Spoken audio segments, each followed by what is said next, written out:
Hello বন্ধুরা, কেমন আছেন আপনারা? আশা করি সবাই খুবই ভালো আছেন ও সুস্থ আছেন।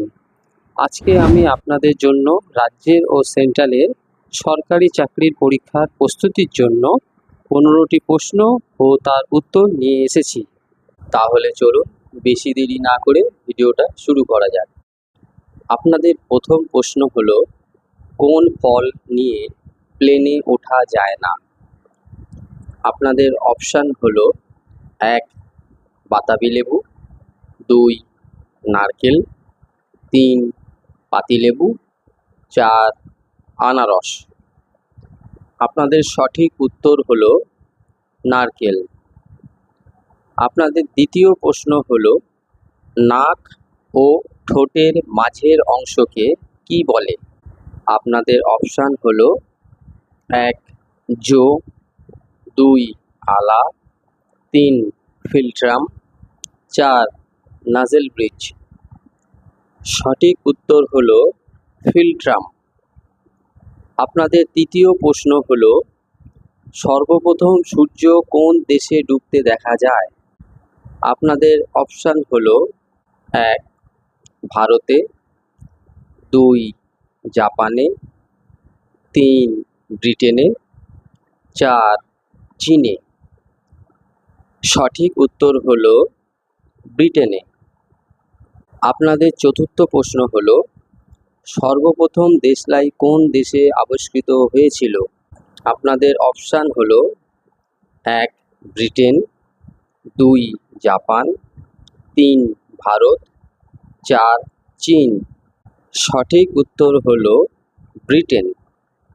আপনাদের পঞ্চম প্রশ্ন হলো, কার গাড়িতে কোনো নাম্বার প্লেট থাকে না? আপনাদের অপশান হলো 1 আইপিএস, 2 প্রধানমন্ত্রী, 3 আইএএস, 4 রাষ্ট্রপতি। সঠিক উত্তর হলো রাষ্ট্রপতি। আপনাদের ষষ্ঠ প্রশ্ন হলো, একমাত্র কোন প্রাণীর 2500 দাঁত আছে? আপনাদের অপশান হলো 1 শিম্পাঞ্জি, 2 শার্ক, 3 কুমির, 4 শামুক। সঠিক উত্তর হলো শামুক। আপনাদের সপ্তম প্রশ্ন হলো, ভারতের জাতীয় পতাকার অশোক চক্রের কতগুলো দ্বন্দ্ব রয়েছে? আপনাদের অপশান হলো 1 20টি, 2 22টি, 3 23টি, 4 24টি। সঠিক উত্তর হলো 24টি। আপনাদের অষ্টম প্রশ্ন হলো, মাছের আয়ু গড়ে কত বছরের হয়ে থাকে? আপনাদের অপশান হলো 1 15 বছর, 2 20 বছর, 3 50 বছর, 4 30 বছর। সঠিক উত্তর হলো 50 বছর। আপনাদের নবম প্রশ্ন হলো, তাজমহল তৈরি করতে ওই সময় কত টাকা খরচ হয়েছিল? আপনাদের অপশান হলো 1 25 কোটি, 2 30 কোটি, 3 20 কোটি, 4 32 কোটি। সঠিক উত্তর হলো 32 কোটি। আপনাদের দশম প্রশ্ন হলো, ভারতের উদীয়মান সূর্যের দেশ কাকে বলা হয়? আপনাদের অপশান হলো 1 নাগাল্যান্ড, 2 অরুণাচল প্রদেশ, 3 মণিপুর, 4 মিজোরাম। সঠিক উত্তর হলো অরুণাচল প্রদেশ। আপনাদের 11তম প্রশ্ন হলো, বৌদ্ধ ধর্মগ্রন্থ ত্রিপিটক কোন লিপিতে লেখা হয়েছিল? আপনাদের অপশান হলো 1 সংস্কৃত, 2 পালি, 3 হিন্দি, 4 প্রাকৃত। সঠিক উত্তর হলো পালি ভাষাতে। আপনাদের 12তম প্রশ্ন হলো, কোন মশা ডেঙ্গি রোগ ছড়ায়? আপনাদের অপশান হলো 1 কিউলেক্স, 2 এডিস, 3 ম্যানসোনিয়া, 4 অ্যানোফিলিস।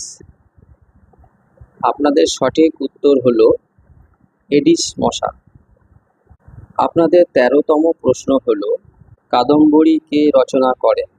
আপনাদের অপশান হলো 1 কালিদাস, 2 তুলসীদাস, 3 বাণভট্ট, 4 বিশাখা দত্ত। সঠিক উত্তর হলো বাণভট্ট।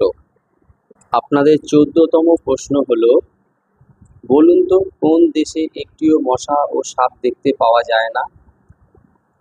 আপনাদের অপশান হলো 1 গ্রিনল্যান্ড, 2 আয়ারল্যান্ড, 3 নেদারল্যান্ড, 4 আইসল্যান্ড। সঠিক উত্তর হলো আইসল্যান্ড। আপনাদের 15তম প্রশ্ন হলো কোন দেশের জাতীয় পাখি দাঁড়কাক? আপনাদের অপশান হলো 1 নেপাল, 2 চীন, 3 ভুটান, 4 বাংলাদেশ। সঠিক উত্তর হলো ভুটান। পুরো ভিডিওটা দেখার জন্য সবাইকে অশেষ ধন্যবাদ। সবাই ভালো থাকুন ও সুস্থ থাকুন। আর ভিডিওটা যদি ভালো লেগে থাকে তাহলে চ্যানেলটা লাইক দিয়ে সাবস্ক্রাইব করে নিন আর বেল আইকনটা প্রেস করে দিন। ধন্যবাদ।